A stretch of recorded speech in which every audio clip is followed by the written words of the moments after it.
So here's the Taranis X-Lite radio with the R9M Lite Pro transmitter in it.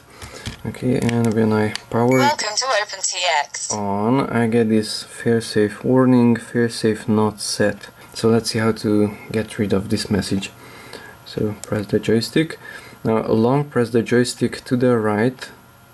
Okay, we're on the first page out of 12.